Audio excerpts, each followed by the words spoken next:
This is Fresh Air. I'm Terry Gross.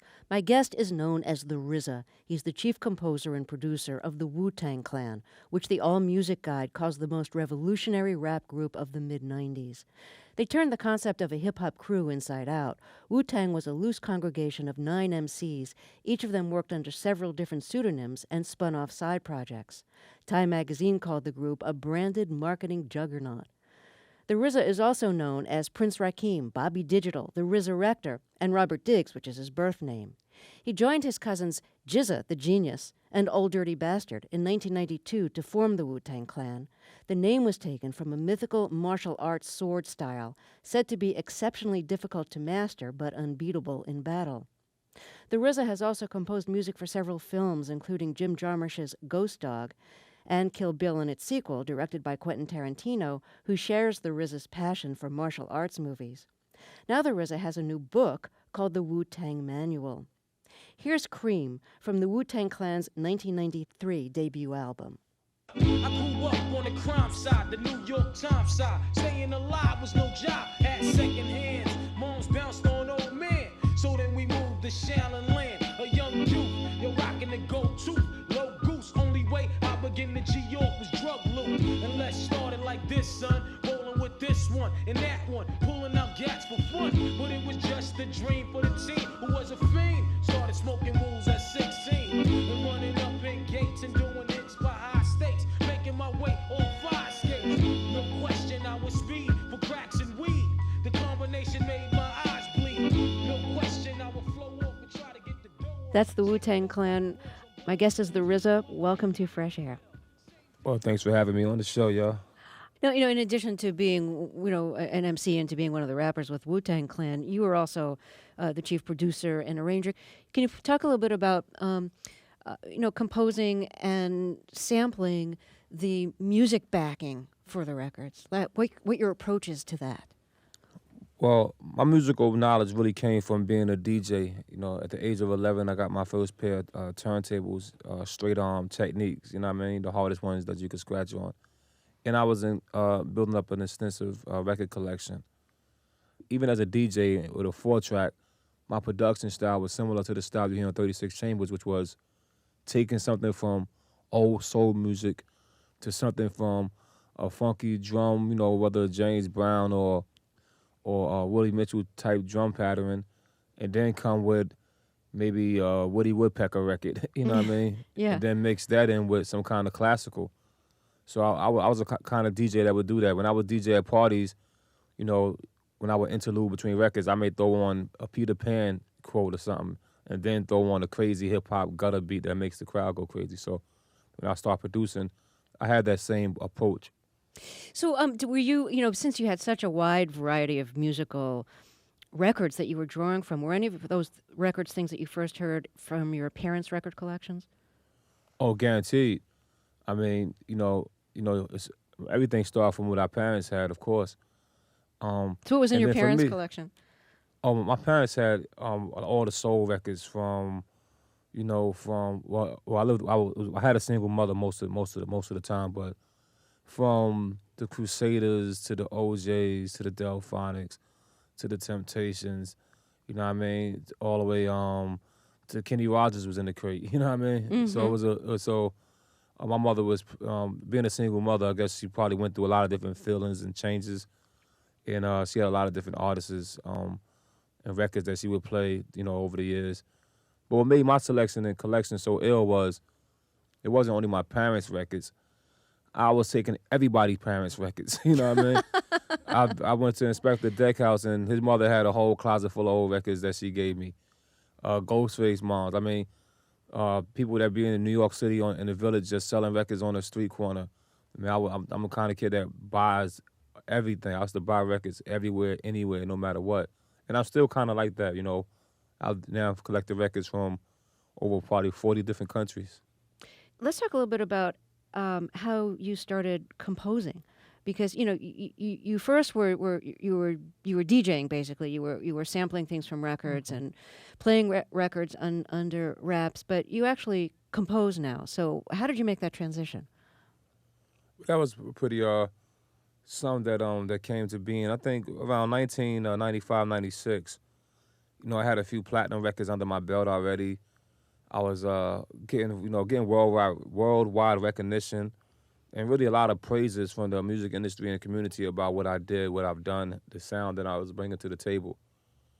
But I took a look and was like, you know what? Wow, I'm considered a famous musician, but technically, for as far as terminology, I'm not a musician because there's no instrument that I can really say I can play. And so I kind of felt like I'm one of the kind of people that like to be part of a fraternity because he earned it. And so I took the time out to start reading books on the music theory and studying chord progressions and the way things should be. Because I always heard it, you know what I mean? Always heard it, by listening to songs or if you listen to some of my samples.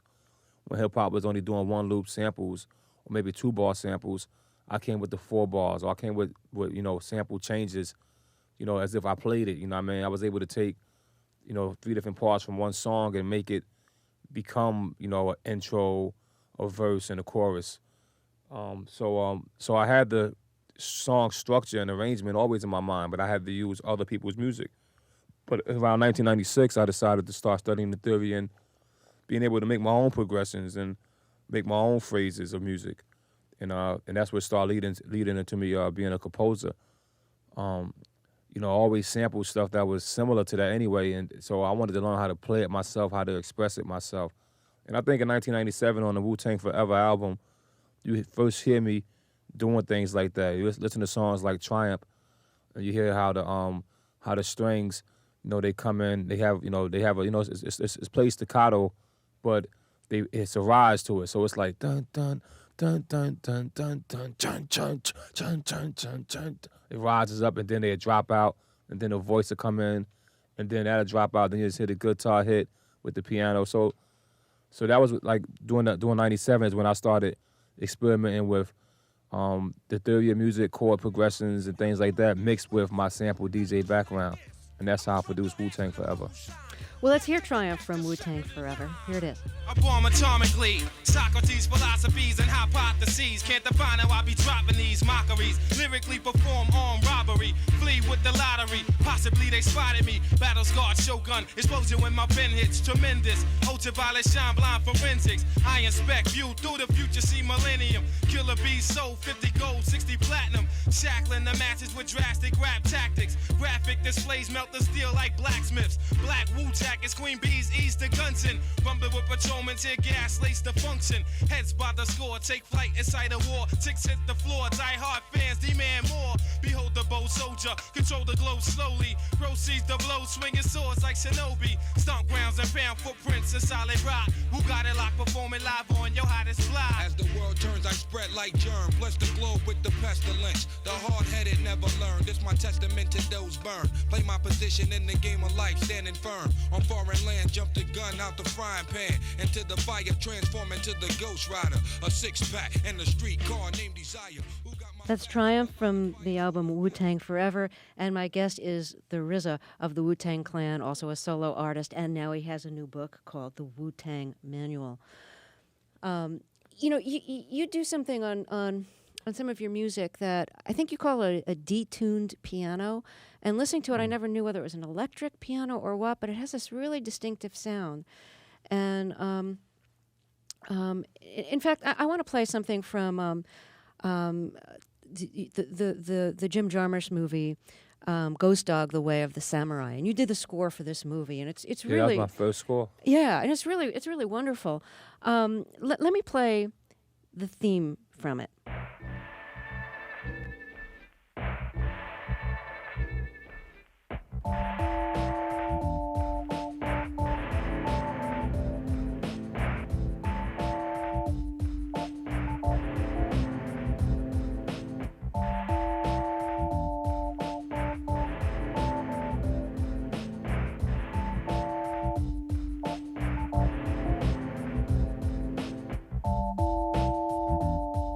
That's music from the Jim Jarmusch movie Ghost Dog: The Way of the Samurai, composed by my guest, the RZA. What are you doing on that? What's the keyboard that we're hearing?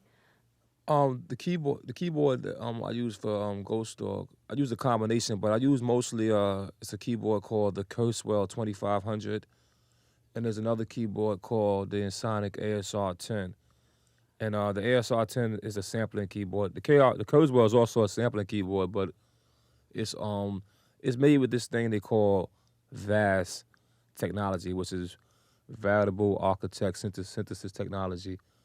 And that means that this particular keyboard can emulate any other keyboard ever created. If you just use the filters and play with the filters, it can emulate any other keyboard and potentially any instrument if you know the proper parameters. And the Ghost Dog theme, the doo-doo, it sounds like it actually was a partial of a flute sample, just taken out just one frequency of it, and then played across the piano.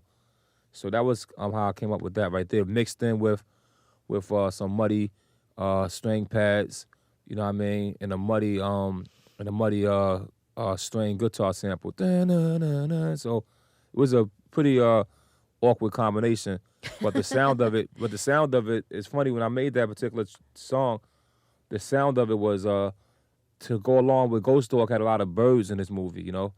And reading studying music, I read about Peter and the Wolf and how the composer used an instrument to reflect each animal. For instance, when the wolf came, he threw on the trombones.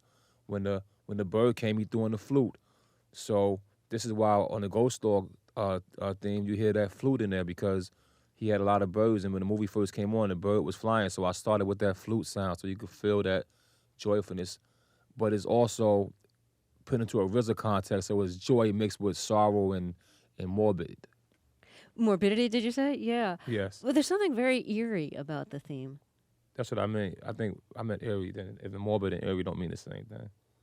Do they mean the same thing, morbid and eerie? Well, eerie is kind of mysterious, and morbid has to do with death. But I think it's both because the movie has a lot to do with death. Right. Well, I'll say eerie then and morbid because I wanted to be like the capture the spirituality of the bird, but also to capture like the internal of Ghost Dog. You know what I mean? It's a very troubled individual, really. So you use the word detuned. What do you mean by detuned, and what is detuned in the music we just heard?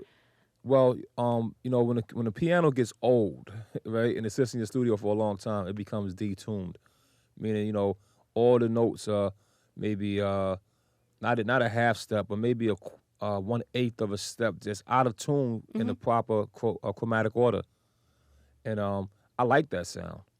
Most people come in and go, I need to tune the keyboard, or I need to tune your piano, or tune your guitar. I like it when it's detuned because that means it's not in the musical harmony according to the theory of music, but yet it has a harmony of its own.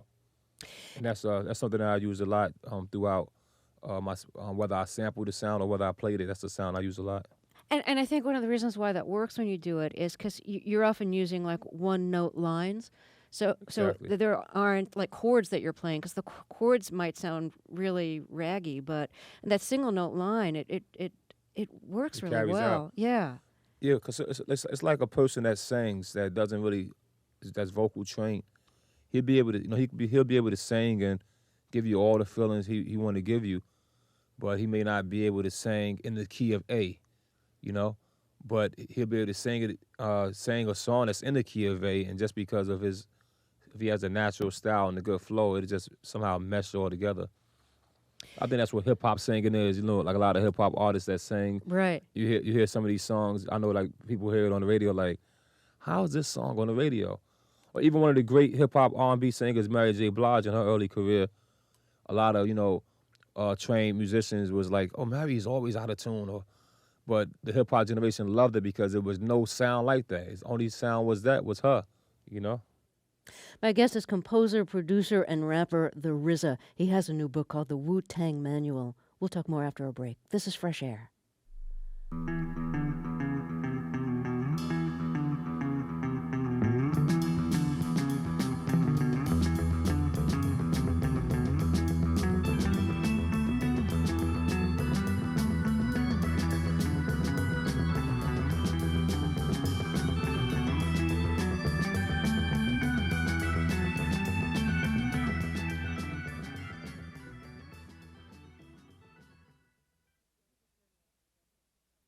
If you're just joining us, my guest is hip-hop artist the RZA. He has a new book called The Wu Tang Manual.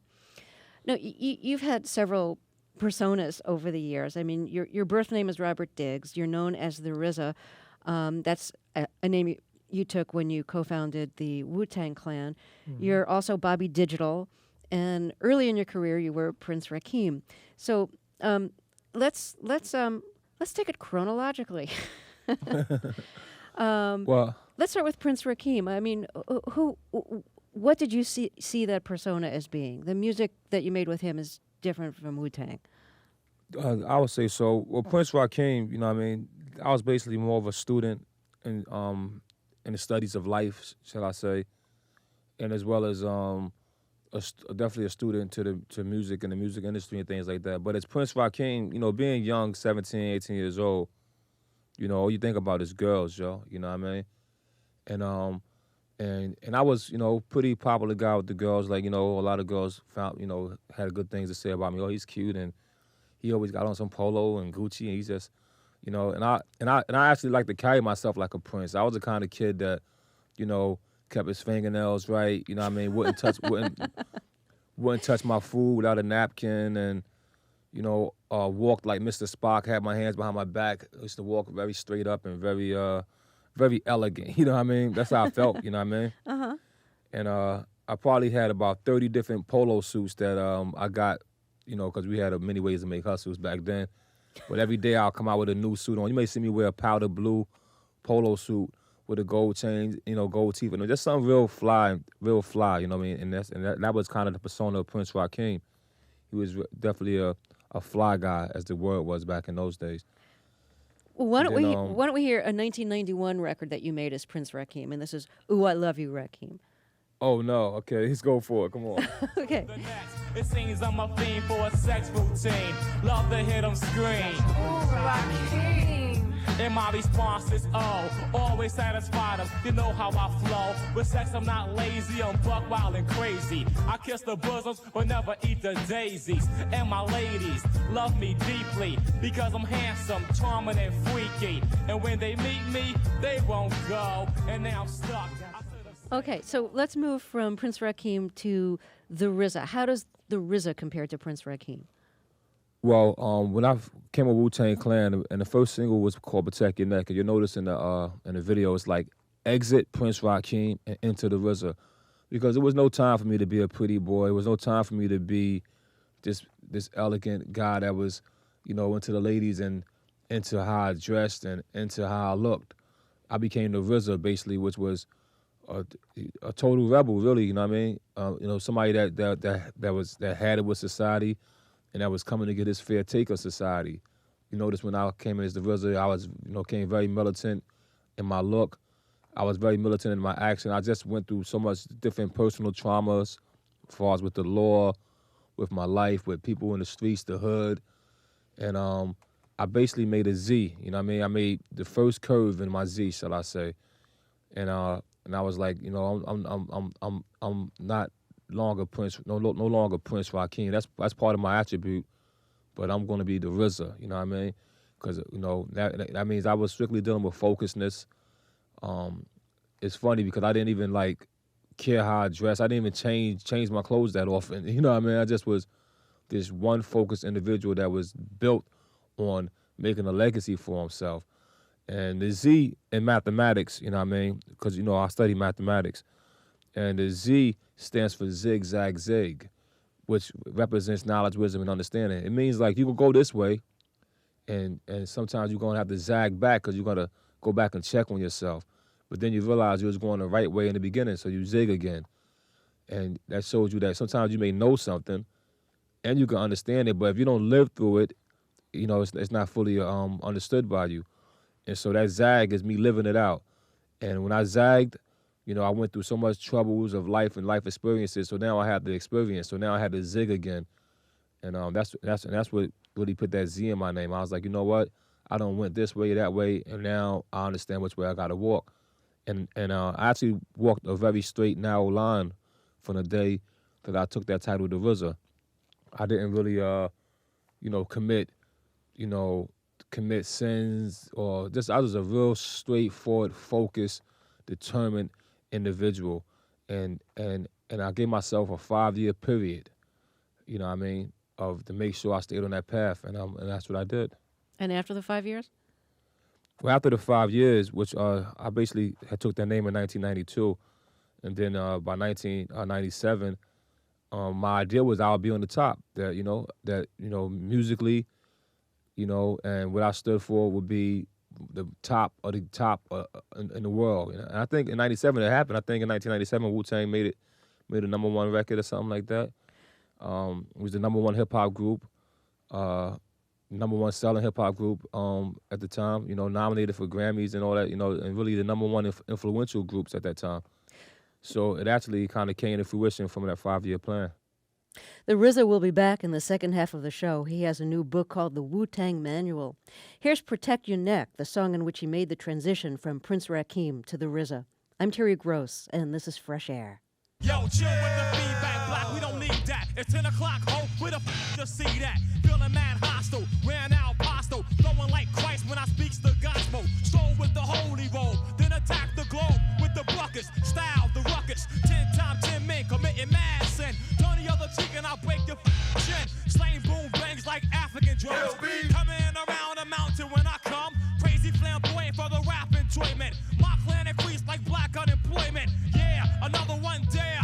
Took a genius, take us the out of here. The Wu is too slamming for these coke killing labels. So ain't had hits since I seen Aunt Mabel. Be doing all the sinning like Cain did Abel. Now they money's getting stuck to the gum under the table. That's what you get when you misuse what I invent. Your empire falls and you lose every cent. But trying to blow up a scrub. Now that thought is just as bright as a 20-watt light bulb. Should've pumped it when I rocked it. Major funding for Fresh Air is provided by Barnes & Noble, featuring the 2005 ESPN Baseball Encyclopedia from Sterling Publishing, a division of Barnes & Noble. Additional support for Fresh Air comes from the listeners of WHYY in Philadelphia, where Fresh Air is produced. From Bantam, publisher of Mother-Daughter Wisdom, Creating a Legacy of Physical and Emotional Health by Dr. Christiane Northrup, author of Women's Bodies, Women's Wisdom. And from the John D. and Catherine T. MacArthur Foundation. This is NPR, National Public Radio.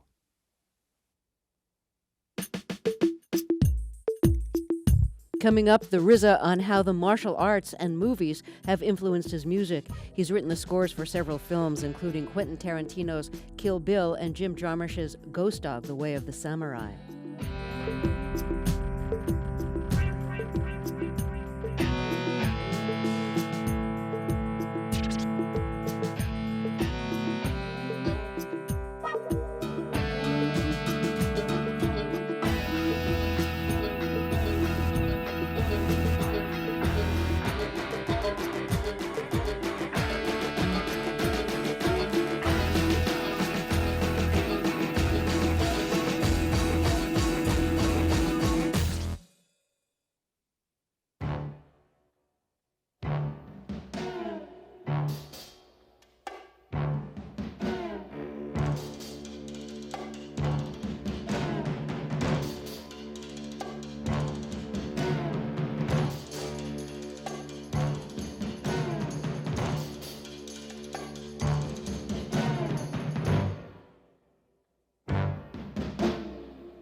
This is Fresh Air. I'm Terry Gross, back with the RZA, the chief composer and producer of the platinum-selling hip-hop group, the Wu Tang Clan. He's also written music for several movies, including Quentin Tarantino's Kill Bill and Jim Jarmusch's Ghost Dog.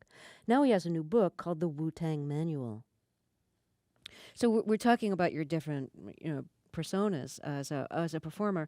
So we've talked about Prince Rakeem, the RZA. There's also Bobby Digital. Right. Who's Bobby Digital? Well, Bobby Digital is actually it's like a going backwards type of thing because once I took on the persona of the RZA and I took on the responsibility of the RZA, which was basically like a father figure or what the Wu Tang Clan would call the abbot of all these great minds, and not only abbot of Wu Tang Clan, but abbot to the Wu Tang fans, abbot to the students of Wu Tang, abbot to the people who took the words we said and the inspiration we said and went and got tattoos on their arms and went and really felt this spirit of unity that we brought, you know what I mean? It was kind of strange for Wu-Tang when, you went to Wu-Tang concerts, you seeing every ethnic group in there together, unified. And so I became the abbot of that situation, the abbot of that movement. But being the abbot, my responsibilities really gave me no time to be this cool New York kid that I was, you know what I mean? This cool street kid, this cool, savvy kid that was into the polo and the Gucci and into that, really the Prince Rakeem mentality. And so Bobby Digital was basically like a regression back towards that. And the reason why I chose the name Bobby Digital, because I didn't want to go back to being Prince Rakeem. I wanted to go back maybe a few years before that when, Robert Diggs, my teachers called me Bobby. My last name was Diggs, but we was in the digital world at that time. In my opinion, everything was going digital. I felt that we had to go digital mentally, meaning everything should be on a mathematical code, and we got to keep our minds digital, you know what I mean, in order to keep up with time and space. And so I turned the Diggs into digital, and Bobby Digital was born. But the thing about him was that it was an alter ego that was, also based on my, teenage years, but also based in comic book mythology and based on fantasy, you know what I mean, and based on being an outlet to express some of the things I missed. I mean, as Bobby Digital, that's when I first started partying again. I remember spending maybe $100,000 a month just having good times because I didn't have good times during the main Wu-Tang success from the years of 93 to 97. I basically stayed in the basement a lot, kept producing everybody's solo albums, didn't really come outside, and didn't really have a lot of girlfriends at that time. I kind of, went from Prince Rakeem to being the RZA, which was the abbot or some kind of hermit, just stay with one woman, and which was really the best way to be is with one woman and focus, you know what I mean? But, you definitely missed a lot of fun from the, being an artist. And so it's like when Bobby Digital came, he gave me a chance to kind of take a dip in the pool of sin or in the pool of, I won't say sin, but definitely in the pool of fun and the basic thing that a hip-hop artist or a rock and roll artist would enjoy. And I probably enjoyed that for about 2 to 3 years. I enjoyed it heavily until I started coming back out of it, around the year 2000. Okay, well, let's hear it. This is a great track. This is B.O.B.B.Y. from the album RZA as Bobby Digital. Digital. Yo, you know us to be robust, the greatest crew since cold crust. This poisonous slang keep MCs avoiding us. Can think about the proper remedies for destroying us. Your best bet black and sit back and start enjoying us. And run your commissary, attack your pulmonary. I'm a very revolutionary. Honorary, a sonic, electronic, brain like Johnny Mnemonic. Get boosted from the sorrow and with root tonic. You be fickle, get your tongue thrown into a jar of pickles and served to your bird. With teeth and pump a nickel. Beat State Charlie, your classic like Marley Marl. Tie your ass down and run you over with a trolley car. When nigga lucky, keep him bucky like Dent and Tent. Read the fine print, it says do not enter or cross the line. To be tossed behind and forced to submit to the rhyme. B-O-B-B-Y.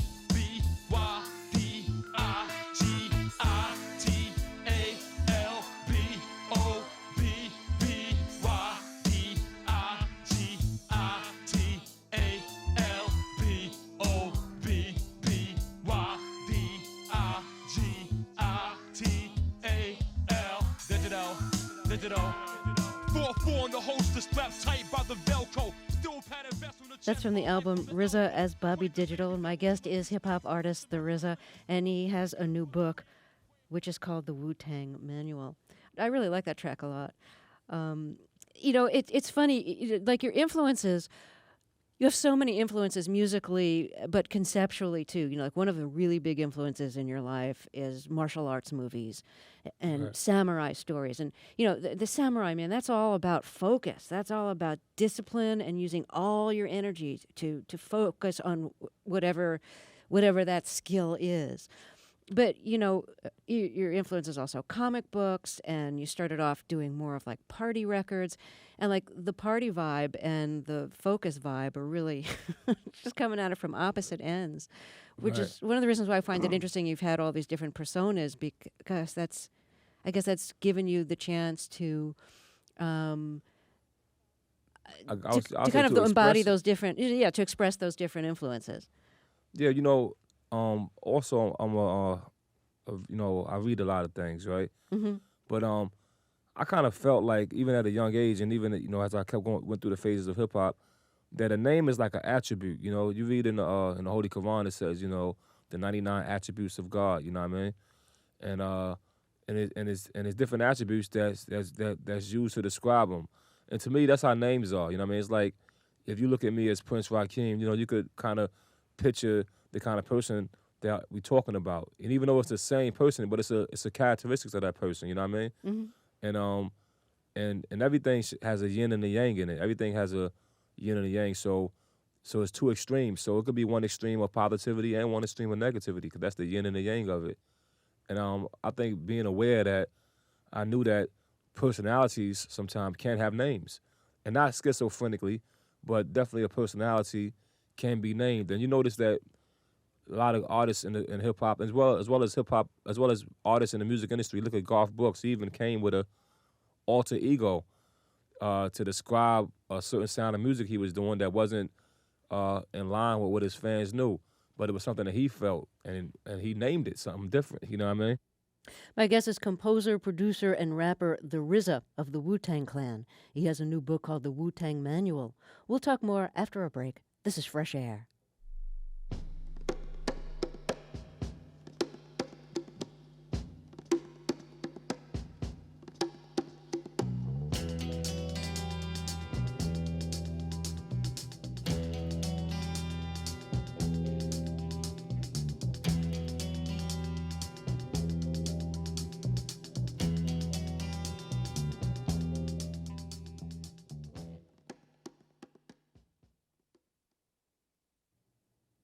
My guest is the RZA, the chief composer and producer in the group the Wu Tang Clan.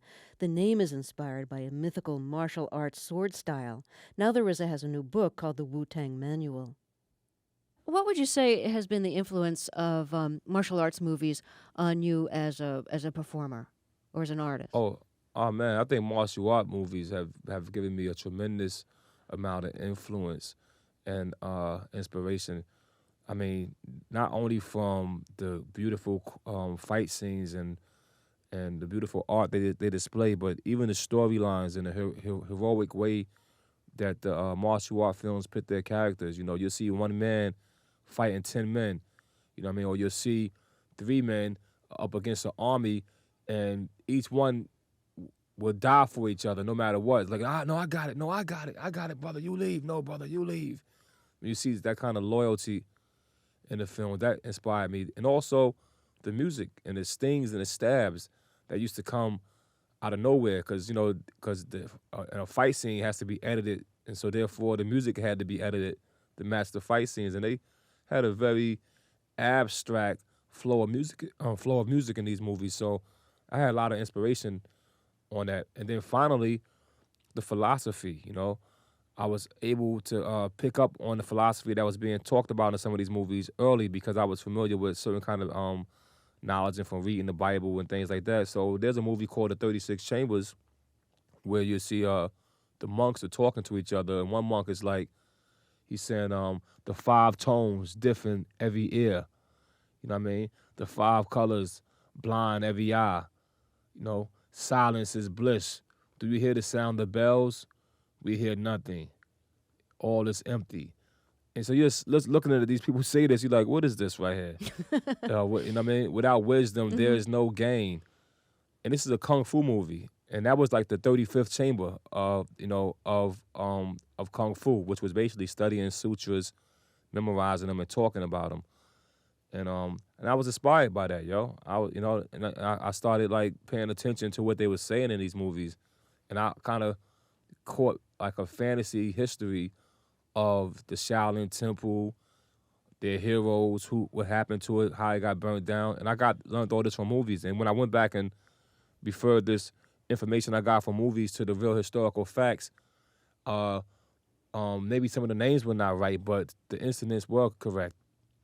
What were the movie theaters that you went to when you were a kid to see the martial art films? Oh, 42nd Street was flooded with kung fu movies during maybe from the year of 1979 to the year of 1984. I mean, you could go on 42nd Street, and if it was maybe a dozen theaters on that one strip, showing, with 2 or 3 screens inside these theaters, you could bet that there was at least 15 martial art films on the strip at any given moment. And I'm a kind of kid that would go to the movies and watch 3 martial art films at one screen, come back the next day, go across the street and watch the 3 that they had, you know what I mean? And so I was a fiend, and 42nd Street was like the capital of that. How old were you? You were living in one of the boroughs, either Brooklyn or Yeah, Brooklyn and Staten Island, back and forth. So how old were you when you could go by yourself or with friends on the subway to get to Manhattan? Well, I'm a street kid. I was riding the subways by myself by the age of 9. That's just because New York is like that, you know what I mean? Growing up with a single parent and a house full of brothers and sisters. I come from a family of 11 brothers and sisters. So you could imagine the kind of independency that fell on some of us as children, you know what I mean?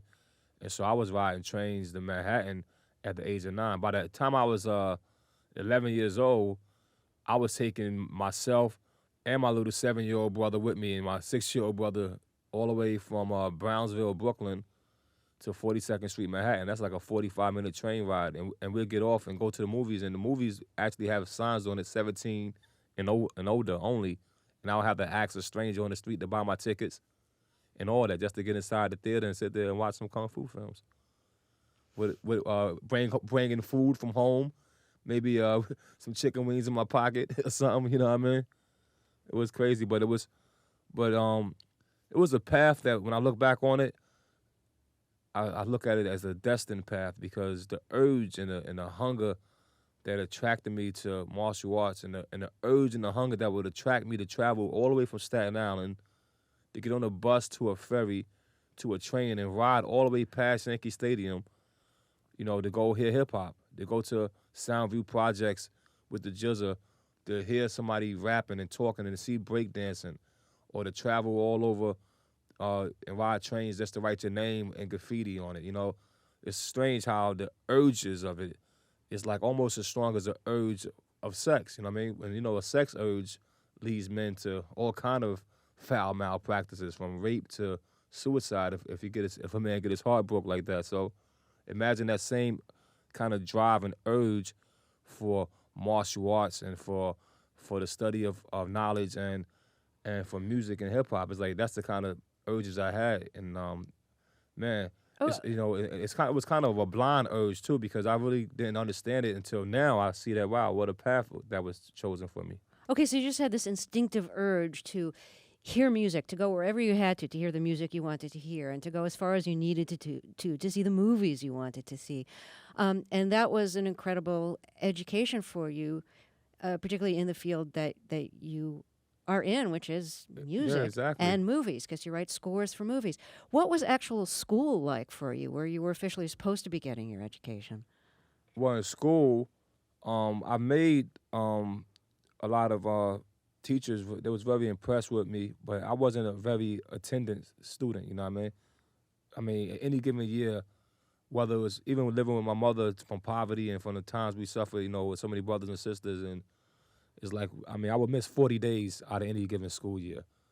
And when I became a high school student, I basically, the first year, I kind of tried to stay focused, and it was hard. I mean, it was times when I didn't have a nickel to catch the bus to go to school, and the school was maybe like a 45-minute to an hour walk. And, going through all that, the first year, I struggled, and I made the honor roll, and they offered me a scholarship to write. And, I was on the school newspaper and all them things. But by the time my sophomore year, I was a hooky playing, 40-ounce drinking, girl chasing, give up on school, trying to find a way to make $1, trying to find a way to hustle. But what saved me, I think, in the long run was whether I went to school or not, I would always study. So I may wake up at 9 o'clock in the morning and go, I'm not going to school, but still sit there for 2 hours and read and study first before I go outside. What would you read and study?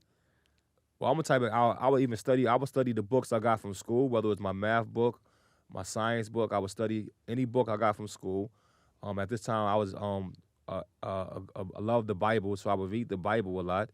And also, we had what was called the 120 lessons that's taught from the Nation of Gods and Earths that's dealing with questions of actually a lot of controversial questions about history and about science and certain things. Like there's one question: what makes rain, hail, snow, and earthquakes?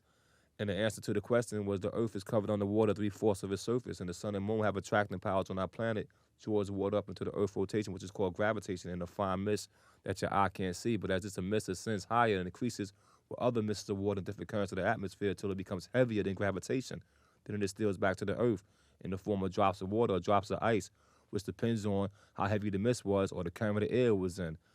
So, we had to memorize these things like that. So I would memorize that kind of information, the total square miles of the planet Earth, 196,940,000 square miles. How much is land? 57,285,000 square miles of land. How much is water? 139,685,000 square miles of water. We would we would quiz each other on these things. At the same time, I'm learning about magnetism, the properties of light, and chemistry. But I just didn't have the patience to sit in the class or the attention power to sit in the class and listen to a teacher tell me these things, because I would be thinking of a girl or something, or thinking, even sometimes, it's funny, and I say this out loud because I know a lot of men could relate. Sometimes you could be a 14-year-old boy in the classroom, and all you're thinking about is having sex with the teacher. You know what I mean? And it's crazy. You'll be sitting there just looking and looking, no matter what she's trying to teach you, say to you, all you was dreaming about is, man, what if you could just take Mrs. Boer in the back? You know what I mean? And I realized that in my own self that this is a real true distraction of life, and I should take time to stay at home and read and study myself, and that's why self-knowledge is important and self-study is important, no matter, because whether you go to school, whether you go to a kung fu class, for instance, you're not going to learn the technique because you're going to the class. No, it's going to be your self-practice, your self-dedication on the side that's going to help you perfect what you need to perfect. My guest is composer, producer, and rapper the RZA. He has a new book called The Wu Tang Manual. We'll talk more after a break. This is Fresh Air.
My guest is the RZA, the chief composer and producer in the group the Wu Tang Clan. Now he has a new book called The Wu Tang Manual. You were writing rhymes. You started writing rhymes when you were about 9, I think? Yeah, I wrote my first lyric. I stole them from the age of 8 to 9, but at 9 I wrote my first lyric. Yeah. So, do you remember what your first lyric was? I kind of remember it was something like, yeah, you see the girl with the biggest breasts. You know what I mean? I would like to get my hands under her dress.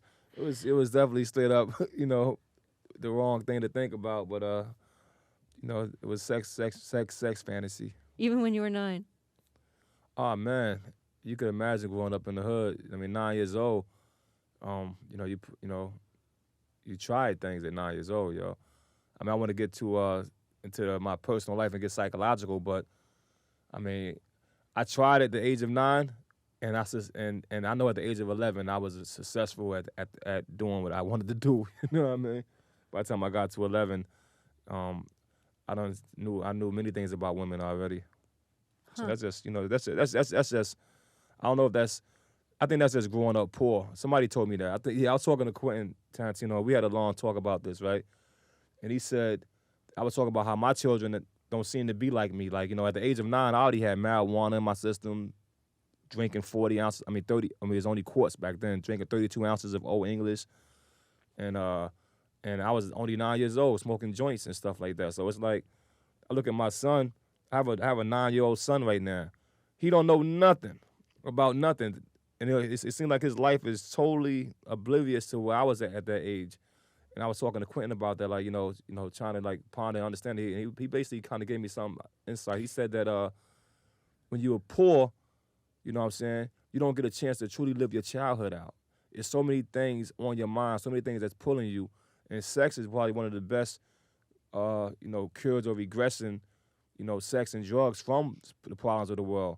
So he pointed that out to me. And I was like, you might be right, because now that my children, they have everything they want, and they basically the children of a millionaire, and so they play with Godzilla all day. They playing with toys right now. When by the time we was 9 or 10, when I grew up, a gun, you seen a gun in your hand already. Well, you were really lucky, like having that kind of childhood and emerging, emerging so intact, not to mention successful. And one of your cousins, ODB, who was also in Wu Tang Clan. I mean, he died, I think, of a heart attack or some kind of heart problem. But he wasn't so lucky in the sense that he was in and out of jail for a while, in and out of prison. I know. I think the time when I said that changed, the time when it was time for me to really walk a positive straight line and to put my trust and put my trust in God would probably be the terminology people will understand. Put my trust in God and try to reflect His image. You know what I mean? Mm-hmm. On earth, like be God instead of being a man or being the devil. No, show God qualities. When I made that decision to do that, I think I made it at the right time, because I think I was headed to death also. I mean, I was in violent things with people. I was doing all kind of things that was definitely, not a good citizen. I don't like to see nobody doing these things these days. You know what I mean? But I know how it is to struggle. But at the same time, it's like it got to be a better way. But at the 1992, I never forget. I had won a trial, and I got the chance to say, you know what? I'm not doing negativity no more. What was the trial for? Or the trial, I think attempted murder trial. You know what I mean? I won as self-defense. You know what I mean? And I ain't turning back, yo. Did you think at that point you might have been convicted and ended up behind bars for a long time? I was gone, yo. I couldn't believe I won. You know what I mean? Because the person, of course, you bring injury to somebody, they're not gonna want to be your friend. But the person really had it out for me, and he really wanted me to go to jail. I mean, he had it out for me so much that he wound up telling lies and things of that. And that's what helped me out, is that he had too much of a personal vendetta, that he had fabricated the story, and all you need is a one reasonable doubt to win a trial, and that's what saved me. That this guy just started lying about certain things that he didn't have to lie about, but he wanted me down so bad. And when I won the trial, I realized that what I did, I won't say whether it was right or wrong, because it was, some guys, and they was out of order coming on me like that. You know what I'm saying? I wasn't the guy to do that to. I was. I didn't bother nobody, but if you don't mess with me, trust me, you don't want to mess with me. Messing with me is not the right thing to do, you know what I mean? And they made that decision, and and the results was gunfire. That was the result. And I'm not proud of that or nothing like that, but that was the result. And I'm glad that nobody got hurt no more serious than they did, and I'm glad that really, being on the scene, that more people could have been hurt that night, the way that these guys had really drawn my anger out and drawn me out to protect myself. It's like I would have slayed the world that night, you know what I mean? But I realized how one moment could change your life, you know what I mean? I was facing 8 years in prison, 3 years before I even could see the parole board. I had just got a young girl pregnant, you know what I mean? A 16-year-old girl. I think I was 21, and I got a 16-year-old girl pregnant, so that wasn't feeling so good. I mean, it was really like, man, what am I doing right here, yo? You know what I mean? And all the things I've learned growing up, as far as knowledge, wisdom, understanding, and respect, and all these things were not being applied. It was more like things that was in my mind and things I could talk good about, but nothing that I could say that I applied. And so I made the decision, thanks to the second chance I got, I stopped myself from going that route. And I've learned to balance my life. For instance, you look at my cousin and you see that, he left from a heart attack. A heart attack just means that you overuse your heart. You know what I mean? Meaning that, he never stopped. If we started at the age of 9 and he's 35 years old when he leaves, that's showing you how many years of doing what we do. But what I used to do, I take a year off. I said, I'm not getting high this year. I'm not drinking this year. I'm not smoking this year. I don't smoke no weed this year. Or I'll take 6 months off. I also always like take chances to balance myself off and not just stay inside something. I'm not doing it no girls this year. Like I said, from the year 1993 to 1997, I stayed with one woman, and I was, just a faithful, come home type of guy, workaholic. I mean, I had didn't even care about my clothes, nothing. Just wanted to work and wanted to build. It's like, so therefore I got a chance to tilt that scale back a little bit. Well, I really want to thank you so much for talking with us. I really appreciate it. Thank you for having me. The RZA is the chief composer and producer of the Wu Tang Clan. His new book is called The Wu Tang Manual. Fresh Air's executive producer is Danny Miller. Our engineer is Audrey Bentham. Our senior producer is Roberta Shurock. Our interviews and reviews are produced and edited by Amy Salat, Phyllis Myers, Naomi Person, Monique Nazareth, Patty Leswing, Ian Chillog, and Sam Brigger. Anne-Marie Baldonado directed the show. I'm Terry Gross.